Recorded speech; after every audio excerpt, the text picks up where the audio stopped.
नमस्कार। मेरा पूरा देश सुन रहा है। राष्ट्र की आवाज 130 करोड़ लोगों की एक ही आवाज, आपके साथ मैं हूं सरफराज। मैं सरफराज सैफी आज आपको सबसे पहले हिंदुस्तान के सम्मान की बात करना चाहता हूं, हिंदुस्तान के शौर्य की बात करना चाहता हूं, हिंदुस्तान की ताकत की बात करना चाहता हूं। मैं आपको बताना चाहता हूं, हिंदुस्तान में तैयार तेजस लड़ाकू विमान की डिमांड तेजी से बढ़ रही है। तेजस के खरीदारों की लिस्ट बहुत लंबी होती जा रही है। दुनिया के मिलिट्री ट्रेंड में मेड इन इंडिया का सिक्का चल रहा है। सुपर पावर अमेरिका को पसंद आ रहा है मेरे हिंदुस्तान का यह लड़ाकू तेजस विमान। दुनिया का सबसे बड़ा हथियार एक्सपोर्टरों में अमेरिका के तेजस इंपोर्ट करना चाह रहा है। अमेरिका और ऑस्ट्रेलिया के साथ कई और देश हैं जो तेजस की खरीदारी की तैयारी में हैं। हिंदुस्तान के प्रधानमंत्री नरेंद्र मोदी का सपना साकार हो रहा है। मिलिट्री ट्रेंड में हिंदुस्तान का दबदबा तेजी से बढ़ता जा रहा है। हिंदुस्तान से रक्षा उपकरणों को खरीदने वाला हिंदुस्तान आज बड़ी तादाद में रक्षा उपकरण और रक्षा तकनीकी जैसे देशों को बेच रहा है। कैसे हुआ यह चमत्कार आपको दिखाऊंगा भी और समझाने की कोशिश भी करूंगा। बिहार में एक बार फिर से बदलाव की सियासी बयार बह रही है। आज दिन भर बिहार में भारी सियासी उठक-पटक देखने को मिली। सुबह से ही हिंदुस्तान की नजर बिहार की राजनीति में चर्चा बनी हुई है। बिहार में बड़ा बदलाव हुआ है। नीतीश कुमार ने एक झटके में अपना पार्टनर बदल लिया है। बीजेपी से नाता तोड़कर नीतीश कुमार ने आरजेडी से नाता जोड़ लिया है। बिहार की राजनीति का ताजा अपडेट इस वक्त क्या है वो भी आपको दूंगा। पड़ोसी मुल्क पाकिस्तान में सियासी तूफान थमने का नाम नहीं ले रहा है। इमरान खान का नया ऐलान पाकिस्तान में नए सियासी संग्राम का आगाज हो रहा है। पाकिस्तान में 9 संसदीय सीटों पर चुनाव होने हैं। यह वही सीट है जो इमरान के बागी सांसदों के इस्तीफे के बाद खाली हुए थे। सभी 9 सीटों पर इमरान खान ने खुद चुनाव लड़ने का ऐलान कर दिया और पिछले कुछ दिनों में इमरान खान की लोकप्रियता में इजाफा देखने को मिला है। ऐसे हालात में कुछ तो इमरान खान के फैसले को मास्टर स्ट्रोक मान रहे हैं, कुछ पाकिस्तानी यह भी कह रहे हैं कि इमरान खान को अब अपनों पर भी भरोसा नहीं रहा है। इमरान खान का मास्टर स्ट्रोक कैसे पाकिस्तान की मुसीबत को बढ़ा सकता है यह मैं आपको समझाने की कोशिश करूंगा। मैं अपने हिंदुस्तान के कोने कोने की आवाज को दिल्ली तक पहुंचाता हूं। दिल्ली की आवाज को मैं देश के कोने कोने तक पहुंचाता हूं। नेताओं की आवाज को मैं आम लोगों तक पहुंचाता हूं। आम लोगों की आवाज को मैं अपने हिंदुस्तान के हुक्मरानों तक पहुंचाता हूं। आपकी आवाज से मिलती है मेरी आवाज और बन जाती है राष्ट्र की आवाज।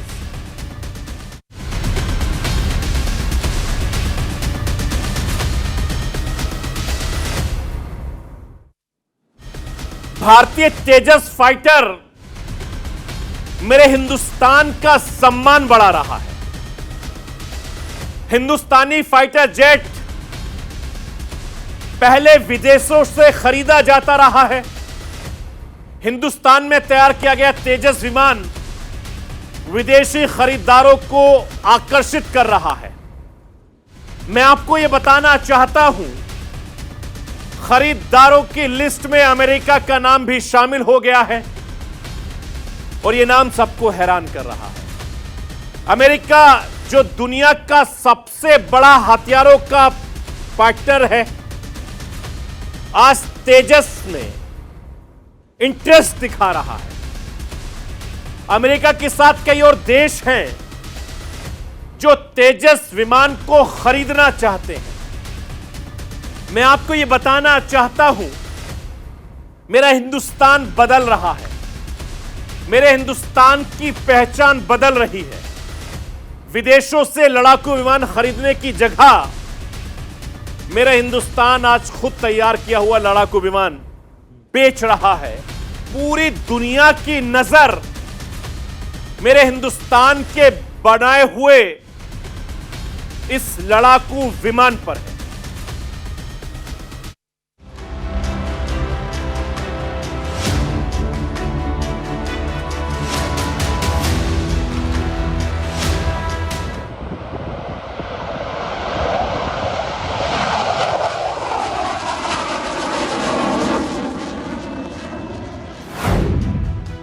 तेजस जेट का दुनिया में बज रहा डंका।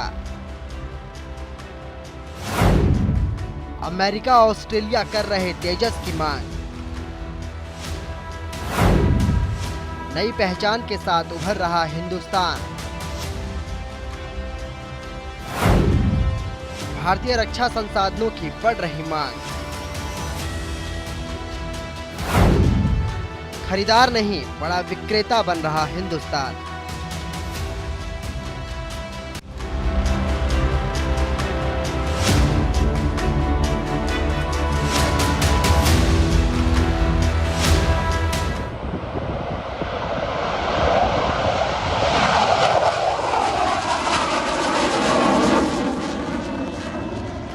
हिंदुस्तान बदल रहा है।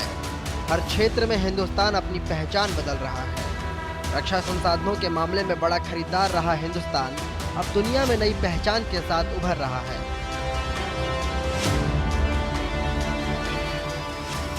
अब हिंदुस्तान रक्षा उपकरण और तकनीक का महज खरीदार नहीं रह गया।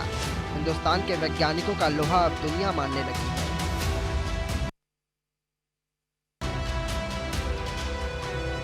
हिंदुस्तान के वैज्ञानिक जो रक्षा उपकरण और तकनीक विकसित कर रहे हैं, अब उसकी मांग पूरी दुनिया में बढ़ने लगी है। एक नया माइलस्टोन हिंदुस्तान में विकसित तेजस फाइटर जेट तैयार करने जा रहा है। दुनिया के कई देशों ने हिंदुस्तान में तैयार किए गए एक इंजन वाले फाइटर जेट तेजस को पसंद किया है।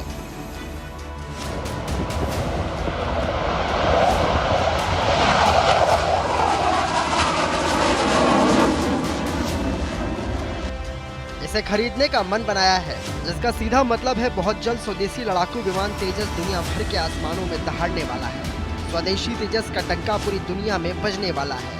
तेजस खरीदने की इच्छा रखने वाले देशों की लिस्ट लंबी होती जा रही है।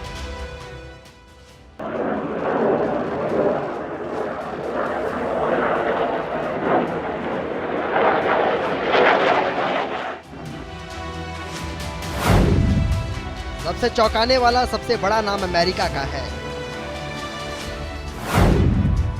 सैन्य संसाधनों का सबसे बड़ा निर्यातक देश है अमेरिका। अमेरिका जैसा देश भी तेजस खरीदने में दिलचस्पी दिखा रहा। दुनिया में सैन्य संसाधन और सैन्य ताकत के मामले में अमेरिका सबसे आगे है। सबसे बेहतरीन सैन्य उपकरण और तकनीक अपने पास होने का दावा अमेरिका करता है। दुनिया में सैन्य हथियारों और उपकरणों का सबसे बड़ा निर्यातक देश भी अमेरिका ही है।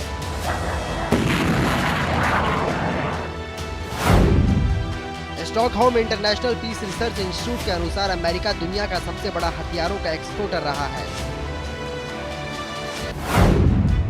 साल 2017 से 2021 के बीच अंतर्राष्ट्रीय रक्षा व्यापार में अमेरिकी की 38.6% की हिस्सेदारी रही। अमेरिका 100 से अधिक देशों को हथियार सप्लाई करता है। दुनिया के रक्षा व्यापार में दबदबा रखने वाला अमेरिका अगर भारत के तेजस में रुचि दिखा रहा है तो ये बड़ी बात है। अमेरिका के अलावा कई और देश भी इंडियन फाइटर जेट को खरीदने में दिलचस्पी दिखा रहे हैं।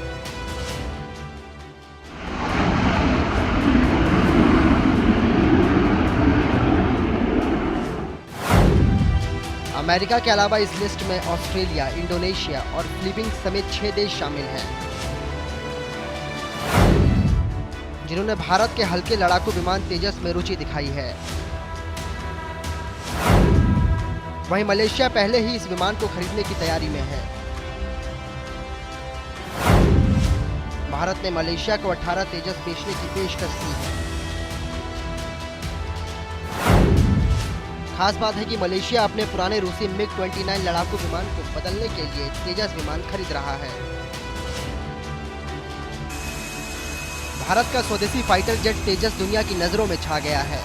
दुनिया के कई सारे देश तेजस को अपनी सैन्य ताकत का हिस्सा बनाना चाहते हैं। इसके साथ ही भारत भी विदेशी युद्धक विमानों पर अपनी निर्भरता कम करता जा रहा है। सरकार ने तेजस की खरीद के लिए HAL को बड़ा ऑर्डर दिया है।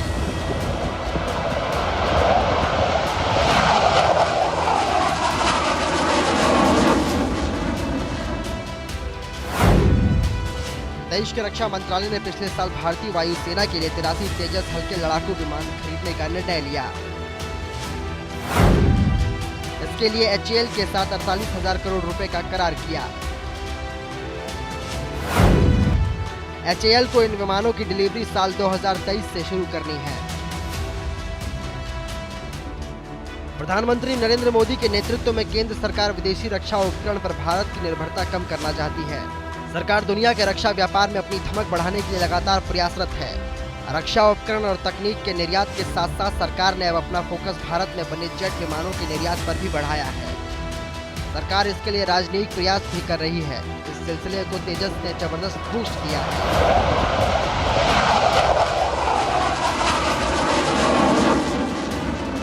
Bureau report, news India. और मैं आपको बताता हूं कि तेजस फाइटर जेट में ऐसा क्या है जिसकी वजह से तेजस अमेरिका जैसी देशों की पसंद बन रहा है। स्क्रीन पर लाइए, तेजस की ताकत में आपको दिखाना चाहता हूं। एक इंजन वाला बहुउद्देशीय लड़ाकू विमान है तेजस। HAL करता है तेजस का निर्माण, इस कंपनी का नाम है। इसके अलावा 50% कल पुर्जे भारत में ही तैयार हो रहे हैं और हुए हैं। ये सोचिए, इस फाइटर जेट में अत्याधुनिक मशीनें हैं जो इजरायली है। ELM 2050 एक साथ 10 टारगेट को ट्रैक करने में सक्षम है ये तेजस विमान। इसके अलावा अगर मैं जिक्र करना चाहूं तो 10 टारगेट पर हमला करने में सक्षम है ये विमान। सोचिए कितना ताकतवर होगा। और फाइटर जेट का वजन 6500 किलोग्राम बताया जा रहा है। यह इसका वजन है तेजस का। 3000 किलोमीटर तक यह उड़ान भरता है। 3000 किलोमीटर तक इसकी क्षमता है। 6 प्रकार की मिसाइलों की तैनाती में यह सक्षम है तेजस। इसीलिए दूसरे देशों को यह पसंद आ रहा है।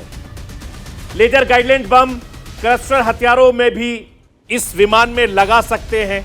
यह भी इसकी ताकत है। तेजस की क्षमता अत्यधिक खतरे में वाले माहौल को परिचालन करने की क्षमता रखती है और कम क्षेत्र वाले रनवे पर भी टेक ऑफ करने की इसमें क्षमता है, सक्षम है।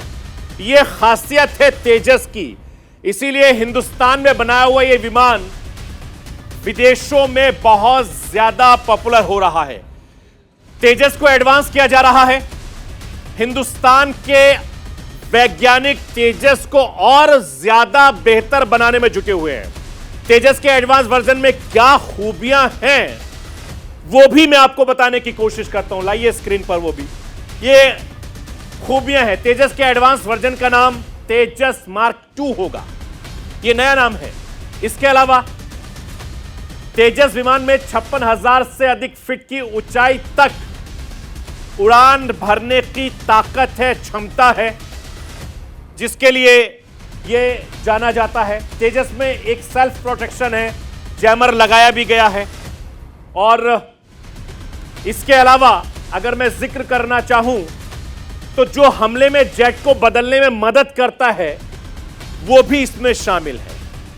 कितनी सारी खूबियां इस फाइटर जेट में। MiG-21 के बेहतर विकल्प के बनाने की तैयारी इसको हो रही है।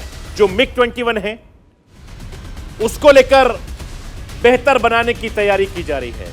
ये तेजस की ताकत मैं आपको दिखा रहा हूं, इसीलिए बाहर भी ये पसंद किया जा रहा है और दुनिया के बाकी देशों से भी इसकी डिमांड की जा रही है। मेरा हिंदुस्तान बदल रहा है, मेरा हिंदुस्तान दुनिया में अपनी पहचान बना रहा है। कुछ साल पहले तक हिंदुस्तान की गिनती दुनिया के सबसे ज्यादा हथियार खरीदने वाले देशों में होती थी। अब धीरे धीरे वक्त बदल रहा है, मेरा हिंदुस्तान अब दुनिया के कई देशों को हथियार बेचता भी है। दुनिया के डिफेंस ट्रेंड में हिंदुस्तान की धमक लगातार बढ़ती जा रही है। साल 2021 और 22 में भारत के रक्षा उपकरण और तकनीक के निर्यातों में जबरदस्त उछाल देखने को मिला। 13,000 करोड़ रुपए का रिकॉर्ड निर्यात किया गया। यह पिछले साल की तुलना में 54.1% ज्यादा है। यह रक्षा निर्यात का अब तक का सबसे बड़ा आंकड़ा है। साल 2016-17 में भारत का रक्षा निर्यात करीब 1,500 करोड़ रुपए का था और साल 2024 तक भारत का रक्षा निर्यात करीब 35,000 करोड़ सालाना करने का लक्ष्य है।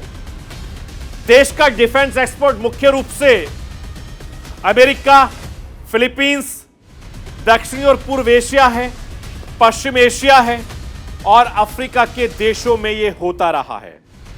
अब इसकी गिनती हिंदुस्तान की भी होने लगी है और यह हिंदुस्तान की ताकत है कि जिस तरीके से तेजस को लेकर लोगों में, दुनिया के बाकी देशों में मांग बढ़ती जा रही है।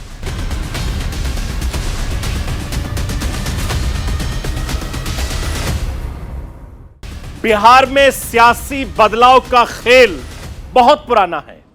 इस खेल के सबसे बड़े खिलाड़ी हैं नीतीश कुमार। 17 साल से बिहार की कमान नीतीश कुमार के हाथों में है। मतलब साफ है कि नीतीश कुमार से बड़ा नेता फिलहाल बिहार में नजर नहीं आता है। और मैं आपको यह बताना चाहता हूं कि बीजेपी को नीतीश कुमार ने पहली बार नहीं छोड़ा है। इससे पहले भी वो ऐसा कई बार कर चुके हैं। नीतीश कुमार ने सिर्फ भारतीय जनता पार्टी को झटका नहीं दिया है, नीतीश कुमार आरजेडी को भी छोड़ चुके हैं। पूरा बिहार और देश जानता है कि आरजेडी के विरोध से ही नीतीश कुमार ने अपनी अलग सियासत की शुरुआत की थी। लालू राज का विरोध करते करते वो बिहार की सियासत के सबसे बड़े नेता बन गए। आज वही नीतीश कुमार लालू यादव की लैंटर्न की रोशनी में फिर से अपना सियासी भविष्य तलाश रहे हैं।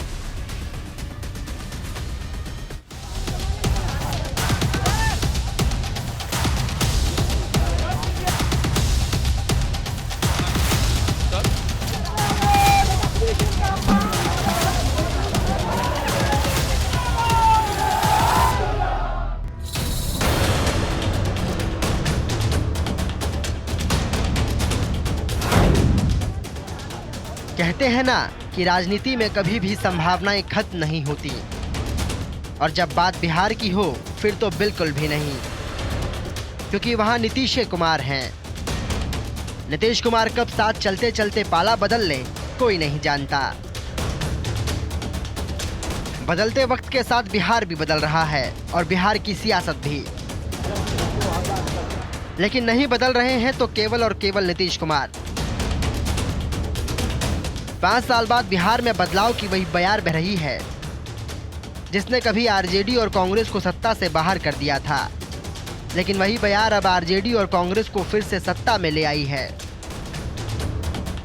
नीतीश कुमार ने एक बार फिर पाला बदला है और इस बार पाला बदलने से लालू की बुझी हुई लालटेन फिर से जल उठी है, क्योंकि नीतीश कुमार बीजेपी से गठबंधन तोड़कर फिर से आरजेडी के साथ आ गए हैं। हम लोग जो उधर थे उनसे हम लोगों ने रास्ता आज समाप्त कर लिया और हम लोग एक साथ मिल करके हम 7 पार्टियों में जो हम लोगों का महागठबंधन है हम मिल करके आगे काम करेंगे, सेवा करेंगे और इसी सिलसिले में 7 पार्टी के सभी विधायक दल के जितने सब नेता हैं सब लोग मिल करके और जितने विधायक हैं सारे मतलब 7 पार्टियों का और एक इंडिपेंडेंट सभी लोगों का दस्तखत भी दे दिया गया है और बातचीत भी इतने दिन से हो रही थी कि अब एक साथ हम लोग हैं सभी हो जाए। कि आज के दिन ही क्विट इंडिया की शुरुआत हुई थी, यानी अंग्रेजों भारत छोड़ो का नारा शुरुआत हुआ था। तो आज बिहार ने एक बार फिर से दिखा दिया है, देश को संदेश दिया है, टोटल देश के जितने विपक्ष हैं उनको संदेश दिया है, एक दिशा दिखाने का काम किया है कि जो मजबूती के साथ जनता के सवाल को लेकर के लड़ता है वो मजबूती के साथ जो है जनता के साथ जो खड़ा रहता है वो को जनता जो है पूरी तरीके से स्वीकार करती है। बिहार में सियासी बदलाव की खबर से बीजेपी सकते में है, क्योंकि पीएम मोदी और नीतीश कुमार की दोस्ती जगजाहिर थी। 5 साल से बीजेपी और जेडीयू बिहार में मिलकर डबल इंजन की सरकार चला रहे थे, लेकिन 2025 की मंजिल तक पहुंचने से पहले ही नीतीश कुमार ने बीजेपी से गठबंधन तोड़ दिया। सारी मीटिंग आज हुई और सब लोगों की इच्छा यही हुई है कि हम लोगों को एनडीए छोड़ देना चाहिए। तो जैसे ही एनडीए छोड़ने का निर्णय सब लोगों की थी तो हमने उसी को स्वीकार कर लिया और आकर के यहाँ जो एनडीए की सरकार में हम मुख्यमंत्री थे, हमने मुख्यमंत्री पद से इस्तीफा सौंपा। बिहार में एक कहावत है, मीठा मीठा गप गप, कड़वा कड़वा थू थू। बिहार के मौजूदा सियासी हालात भी कुछ ऐसे ही हैं। 5 साल तक नीतीश बाबू ने बीजेपी के साथ मिलकर सरकार चलाई। कई मौकों पर बीजेपी नेताओं के साथ बिहार के विकास को और रफ्तार दी, लेकिन अब उन्हीं नीतीश बाबू को बीजेपी में अनगिनत खोट नजर आ रहे हैं। यानी कि बीजेपी के साथ जो मीठी मीठी बातें 5 सालों में हुई, उन्हें तो नीतीश बाबू गप गप कर गए, लेकिन कड़वी यादों को थू थू करते नजर आ रहे हैं। नीतीश बाबू के आरोपों से बीजेपी आहत है और इसी वजह से नीतीश को जवाब देने में देर नहीं कर रही। अब आज आप कह रहे हैं कि भाजपा अटल जी और आडवाणी जी वाली भाजपा नहीं है, तो 20 में जीत के आप साथ क्यों थे? आप उसी वक्त कहते कि हमको इस बीजेपी से नहीं पटेगी। तो ये तो कमाल की बात है। 17 में आप दोबारा साथ आ गए, आराम से साथ रहे, 19 का लोकसभा का चुनाव जीता, 20 का विधानसभा का चुनाव जीता, और आज जब 22 का अगस्त चल रहा है तो आप कह रहे हैं भाजपा हमको तोड़ने की कोशिश करती है। नरेंद्र मोदी जी के नाम पर लोकसभा जीतेंगे, नरेंद्र मोदी जी के नाम पर विधानसभा जीतेंगे और बाद में फिर जनादेश का अपमान करेंगे तो बिहार की जनता जवाब देगी। बीजेपी ने जितना सम्मान दिया उतना सम्मान कभी उनको राजद कांग्रेस में नहीं मिल सकता है। आप अगर 96 से लेकर आज तक देखिए, चाहे अटल जी की सरकार हो या नरेंद्र मोदी की सरकार, तो बीजेपी ने जो उनको सम्मान दिया है और उस सम्मान के साथ जिस प्रकार से उन्होंने धोखा दिया है, वो कह रहे कि हमारी पार्टी को तोड़ा जा रहा था, तो भाई हमको तो सरकार बनाने की 40 विधायक चाहिए। उनके पार्टी को अगर तोड़ भी देती बीजेपी तो सरकार क्या बन सकती थी, और हम क्यों तोड़ेंगे भाई? हमारे जब उनके 44-45 विधायक थे तब हमने उनको मुख्यमंत्री स्वीकार किया कि आज नोट कर लीजिए, ये सरकार 2025 पूरा नहीं करेगी, उसके पहले ये सरकार गिर जाएगी। बिहार के पिछले 2 विधानसभा चुनावों की बात करें तो नीतीश बाबू ने 2020 का विधानसभा चुनाव एनडीए के साथ मिलकर लड़ा था, जबकि 2015 में नीतीश बाबू ने आरजेडी और कांग्रेस के साथ मिलकर चुनाव लड़ा था। लेकिन दोनों ही बार नीतीश बाबू ने 5 साल तक उसी दल के साथ मिलकर सरकार नहीं चलाई, जिसके साथ लड़कर वो चुनाव जीते थे। मतलब तो साफ है कि इन दिनों बिहार की सियासत में नीतीश बाबू बार बार नया प्रयोग कर रहे हैं। तभी तो जिस बीजेपी को छोड़कर वो आरजेडी के पास गए थे, उसी आरजेडी को नीतीश बाबू ने 2017 में छोड़ दिया। और 2017 में जिस बीजेपी को फिर से पकड़ा उसका साथ 2022 में छोड़ दिया। इस सब से बिहार का थोड़ा बहुत भला तो हुआ, लेकिन सबसे ज्यादा फायदा नीतीश कुमार को ही हुआ, क्योंकि उनकी सियासत को नई पहचान जो मिल गई। चुनाव लड़ना, जीतना, हारना ही मेन स्ट्रीम पॉलिटिक्स नहीं होती भाई। जनता के बीच रहना। आज की तारीख में आप मुझे बता दीजिए कौन सी एक पार्टी है जो आज जनता के बीच है। सिर्फ एक लोक जनशक्ति पार्टी रामविलास को अगर आप छोड़ दें, कोई और पार्टी आज की तारीख में बिहार की जनता के बीच जा रही, उनकी समस्या को सुन रही है। मुख्यमंत्री को इसलिए चुना था कि भैया हर दूसरे तीसरे साल ये गठबंधन बदलते रहें, कि इसलिए चुना था कि बिहार के विकास के लिए ये कोई काम करें। तो बिहार, अगर मेन स्ट्रीम पॉलिटिक्स का मतलब सिर्फ सत्ता में रहना है तो मैं खुश हूँ भैया कि मैं सत्ता से बाहर हूँ, पर बिहार के लिए काम करता रहा था, करता रहूँगा। 17 साल से नीतीश कुमार बिहार की कमान संभाल रहे हैं। ये बात अलग है कि जेडीयू को कभी स्पष्ट जनादेश नहीं मिला, लेकिन इन 17 सालों में जनहित के नाम पर नीतीश कुमार ने हर बार साथी बदले और दलील ये दी कि उन्हें बिहार की जनता की फिक्र जो है। नीतीश कुमार की बात मान भी ली जाए, लेकिन ये बात तो पूरा बिहार जानता है कि जनहित के नाम पर हित किसका हो रहा है। Bureau report, news India. सियासत बताती है कि नीतीश बीजेपी के साथ कभी सहज नहीं रहे हैं और यही वजह है कि बीजेपी के साथ नीतीश का गठबंधन जुड़ता और टूटता रहा है। 40 साल के अपने सियासी करियर में नीतीश कुमार ने कई बार अपने विचार और निष्ठा बदली है। कभी आरजेडी के धुर विरोधी रहे नीतीश कुमार को अब आरजेडी से कोई दिक्कत नहीं है। भारतीय जनता पार्टी से नीतीश का नाता तो अटल बिहारी वाजपेयी के जमाने से है। बीजेपी की मदद से ही वो पहली बार साल 2005 में मुख्यमंत्री बने। भारतीय जनता पार्टी और नीतीश कुमार के रिश्ते को समझिए, उसको मैं आपको समझाने की कोशिश करता हूं। जरा लाइए स्क्रीन पर। भारतीय जनता पार्टी और नीतीश कुमार का जो नाता है वो किस तरीके से, वो आपको दिखा रहा हूं। साल 2013 में बीजेपी से 17 साल पुराना नाता तोड़ा। बीजेपी की ओर से नरेंद्र मोदी को आगे बढ़ाना नीतीश को रास नहीं आया था। इसके अलावा मोदी को चुनाव प्रचार अभियान समिति के अध्यक्ष बनाने से नाराज हुए थे नीतीश कुमार साल 2013 में। बीजेपी से नाता तोड़ने के बाद आरजेडी के साथ सरकार बनाई। इसके अलावा भारतीय जनता पार्टी का नीतीश से नाता, वो मैं आपको दिखाना चाहता हूं, आप वो भी देखिए। नीतीश ने आरजेडी से हाथ मिलाकर चुनाव लड़ा साल 2015 में। चुनाव के दौरान बीजेपी के खिलाफ खूब जहर उगला था नीतीश बाबू ने। इसके बाद बिहार में महागठबंधन की सरकार बनी थी और जब सरकार बनी तो आरजेडी से नीतीश कुमार का मोह भंग हो गया। जब उनका मोह भंग हो गया तो उन्होंने क्या किया वो भी मैं आपको बताता हूं।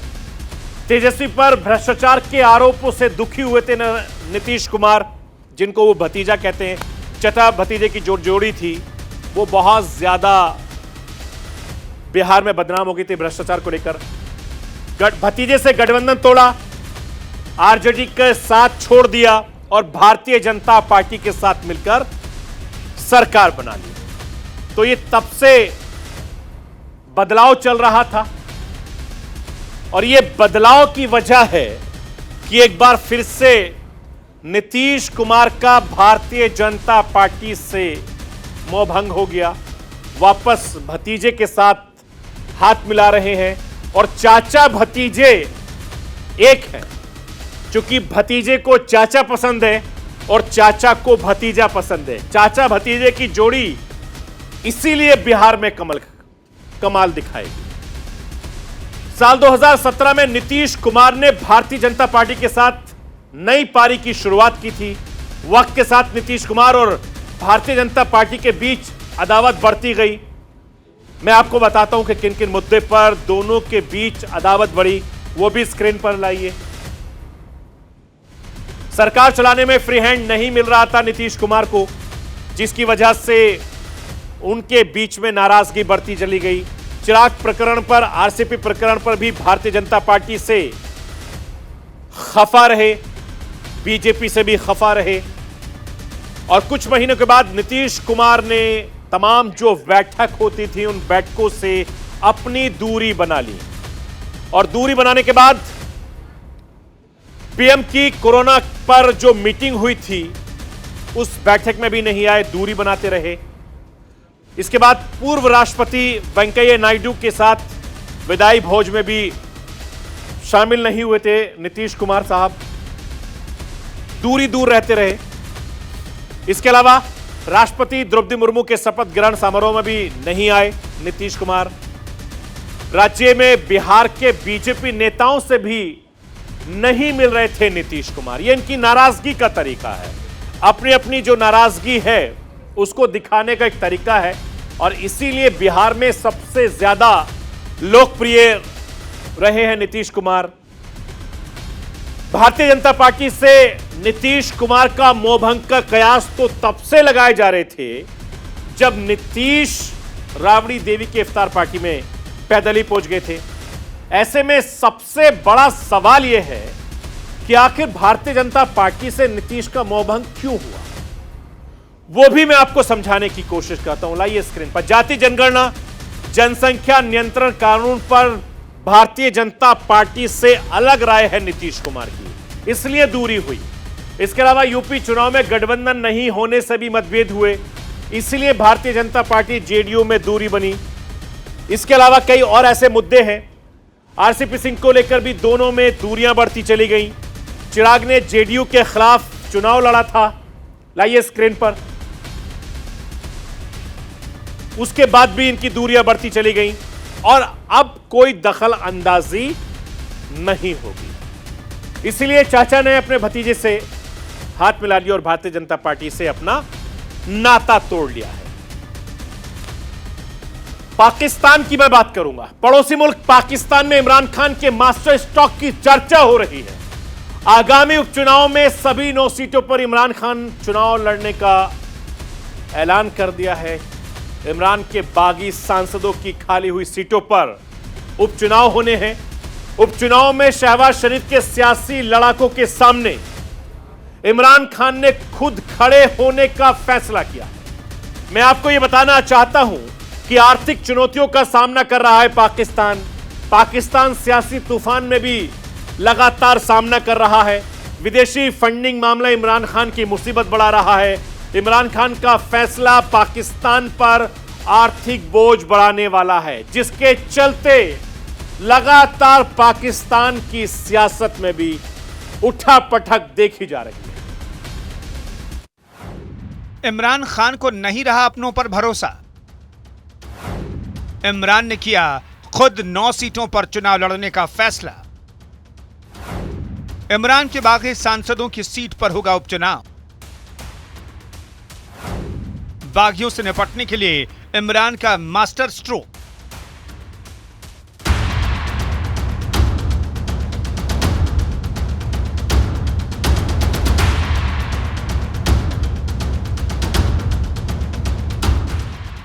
आर्थिक संकट से गुजर रहे पाकिस्तान का सियासी संकट भी खत्म होने का नाम नहीं ले रहा।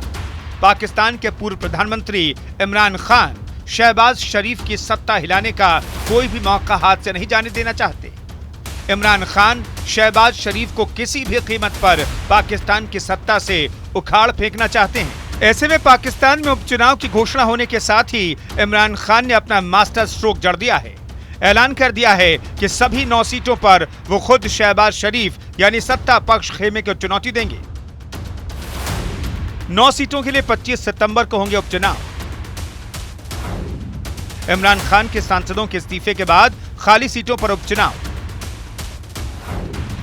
बागियों की वजह से सत्ता से बाहर हुए इमरान। इस बार कोई चांस नहीं लेना चाहते इमरान, इसलिए किया सभी 9 सीटों पर खुद चुनाव लड़ने का ऐलान। दरअसल 11 अप्रैल 2022 को इमरान खान के खिलाफ अविश्वास प्रस्ताव लाया गया था और वो सत्ता से बाहर हो गए थे। इसके 2 दिन बाद पीटीआई के कम से कम 124 सांसदों ने सामूहिक रूप से इस्तीफा दे दिया था। 28 जुलाई को पाकिस्तानी संसद के स्पीकर ने उनमें से बस 11 सांसदों का इस्तीफा स्वीकार किया था। इनमें से 2 सीटों पर अप्रत्यक्ष रूप से सांसद चुने जा चुके हैं। बाकी के बचे 9 सीटों पर 25 सितंबर को चुनाव होगा। एक बार बागियों की वजह से सत्ता गंवा चुके इमरान खान अब अपनों पर भरोसा नहीं कर पा रहे। इमरान को उम्मीदवारों के भागने का डर भी सता रहा है। यही वजह है कि इमरान ने सभी सीटों पर खुद ही मैदान में उतरने का मन बना लिया है। कहा तो ये भी जा रहा है कि इमरान को उपचुनाव में हार का डर भी सता रहा है। जो भी हो, इमरान की 9 सीटों पर दावेदारी को लेकर पाकिस्तान की सत्ता में उबाल आया हुआ है। कुछ को ये फ्लॉप आइडिया लग रहा है तो किसी को ये इमरान का मास्टर स्ट्रोक नजर आ रहा है। अभी तक जो जानकारी सामने आ रही है उसके मुताबिक शहबाज शरीफ की पार्टी PMLN इन सभी 9 सीटों पर अलग अलग नेताओं को उम्मीदवार बनाने की तैयारी में है। साथ ही इमरान के फैसले पर सवाल भी उठाया जा रहा है। क्या पाकिस्तान का चुनाव आयोग इमरान के फैसले पर मुहर लगाएगा? इस संबंध में पाकिस्तान का संविधान क्या कहता है? इमरान की चुनौती को वोटरों की उलझन बढ़ाने वाला क्यों माना जा रहा है? इमरान के फैसले को पाकिस्तान पर आर्थिक बोझ नहीं बढ़ाने वाला क्यों ना माना जाए? क्योंकि सभी को पता है निर्वाचित व्यक्ति केवल एक सीट बरकरार रख सकता है। 60 दिनों के भीतर पाकिस्तान के चुनाव आयोग को उन सीटों पर दोबारा चुनाव करवाना होगा। ऐसे में इमरान के फैसले को सियासी उलझन बढ़ाने के साथ साथ पाकिस्तान को आर्थिक नुकसान पहुंचाने वाला भी बताया जा रहा है। वैसे अभी इमरान खान के चुनाव लड़ने की योग्यता पर भी सवाल कायम है। विदेशी फंडिंग मामले में इमरान खान की मुसीबत खत्म नहीं हुई है। पाकिस्तान के चुनाव आयोग ने बता दिया है कि इमरान खान ने विदेशी चंदा लिया है, जो पाकिस्तान में असंवैधानिक माना जाता है। पाकिस्तान के चुनाव आयोग ने अपने फैसले में कहा, PTI को प्रतिबंधित सोर्स से पैसा मिला। PTI को 34 विदेशी नागरिकों से फंड मिला। PTI ने 8 खातों की जानकारी दी, जबकि 13 खातों को छुपाया गया। इमरान खान ने गलत नॉमिनेशन फॉर्म दाखिल किया। पाकिस्तान के चुनाव आयोग ने इमरान की पार्टी को नोटिस जारी किया हुआ है, जिसमें पूछा गया है उनका फंड क्यों न जब्त किया जाए। ऐसे में संभावना यह भी बन रही है कि विदेशी फंडिंग मामले में फंसे होने के कारण इमरान का नामांकन पत्र पहले खारिज हो जाए। इमरान का 9 सीटों पर चुनाव लड़ने का मास्टर स्ट्रोक रंग जमाने से पहले ही कहीं धराशायी ना हो जाए। Bureau report, news India. चीन ताइवान में तनातनी कम होने की वजह लगातार बढ़ती ही जा रही है। चीन अपना युद्ध अभ्यास रोकने को तैयार नहीं है। माहौल बिगड़ता देख ताइवान ने भी अपना युद्ध अभ्यास शुरू कर दिया है। मैं आपको यह बताना चाहता हूं, ताइवान चीन की हर हरकत पर नजर बनाए हुए है। ताइवान ने बयान जारी किया है, चीन ताइवान पर कब्जे की तैयारी में है। ताइवानी सेना भी चीन को माकूल जवाब देने के लिए तैयार है। चीन ताइवान की तनातनी पर अमेरिका पैनी नजर बनाए हुए है।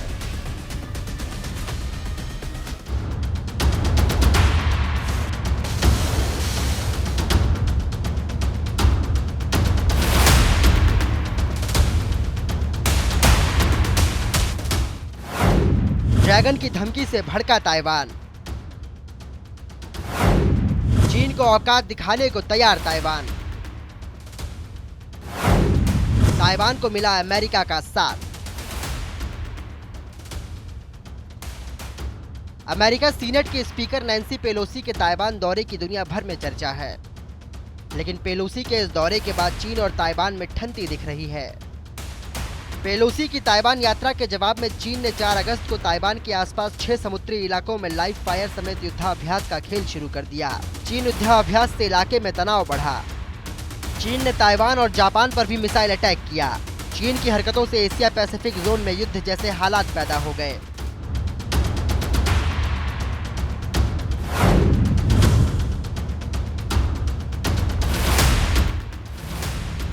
दरअसल चीन की पीपल्स लिबरेशन आर्मी युद्धाभ्यास 6 इलाकों को ध्यान में रखकर कर रही है। ऐसे में ताइवान ने साफ कहा है कि चीन अगर हमले के बारे में सोचेगा तो हम शांत नहीं बैठेंगे। इतना ही नहीं, ताइवान के विदेश मंत्री जोसेफ वू ने दावा किया है कि स्वशासित द्वीप पर आक्रमण की तैयारी के लिए ताइवान के आसपास बड़े पैमाने पर चीन मिलिट्री एक्सरसाइज कर रहा है। वू ने कहा, चीन के ताइवान पर आक्रमण की तैयारी के लिए अभ्यास और अपनी सैन्य प्लेबुक का इस्तेमाल किया है। इसे देखते हुए ताइवानी डिफेंस मिनिस्ट्री ने कहा, हमने एहतियात के तौर पर मिसाइल सिस्टम तैनात कर दिया है।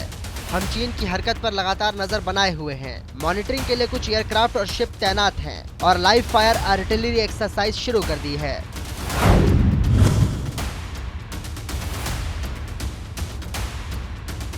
अमेरिकी संसद के स्पीकर नैन्सी पेलोसी के ताइवान दौरे के बाद पहली बार प्रेसिडेंट जो बाइडेन का रिएक्शन सामने आया है। बाइडेन ने कहा है, ताइवान के आसपास मिलिट्री एक्सरसाइज करके चीन महज तनाव बढ़ा रहा है।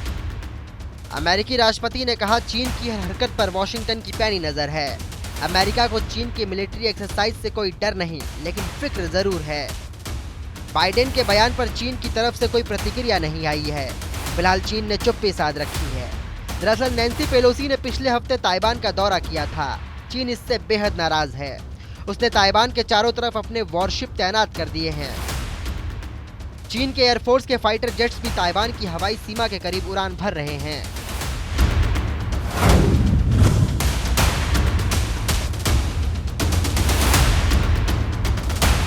अमेरिका पेलोसी की यात्रा से कुछ समय पहले से ही कहने से परहेज कर रहा था, लेकिन अब अमेरिकी राष्ट्रपति बाइडेन बेहद कॉन्फिडेंट नजर आ रहे हैं। उन्होंने साफ कहा है कि भले ही चीन युद्धाभ्यास कर रहा है, लेकिन इससे ज्यादा कुछ नहीं कर पाएगा, क्योंकि आइसलैंड के करीब अमेरिका ने पहले से ही रोनाल्ड रिंग विंगवाहक पोत को ताइवान के पास खड़ा कर दिया है। ये परमाणु एयरक्राफ्ट कैरियर है। इस बैटलशिप में युद्ध से संबंधित सभी खासियत मौजूद हैं। ये निमित्ज क्लास का एयरक्राफ्ट कैरियर है, जो परमाणु ईंधन से संचालित होने वाले 10 एयरक्राफ्ट कैरियर से लैस है। ऐसे में अमेरिका ताइवान को मदद देने के लिए तैयार बैठा है। इसके साथ ताइवान ने भी एंटी सबमरीन और air to ship system alert कर दिया है। दूसरी तरफ ताइवान ने भी अपने दक्षिण पूर्वी तटीय इलाके में युद्धाभ्यास शुरू कर दिया है।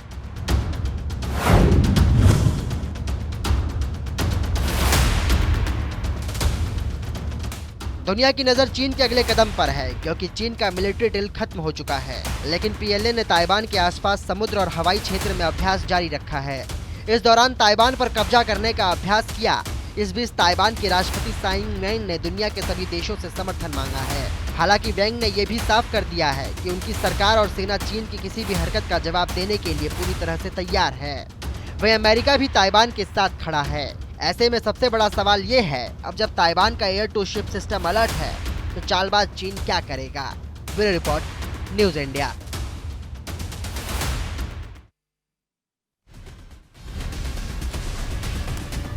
तो ये थी राष्ट्र की आवाज।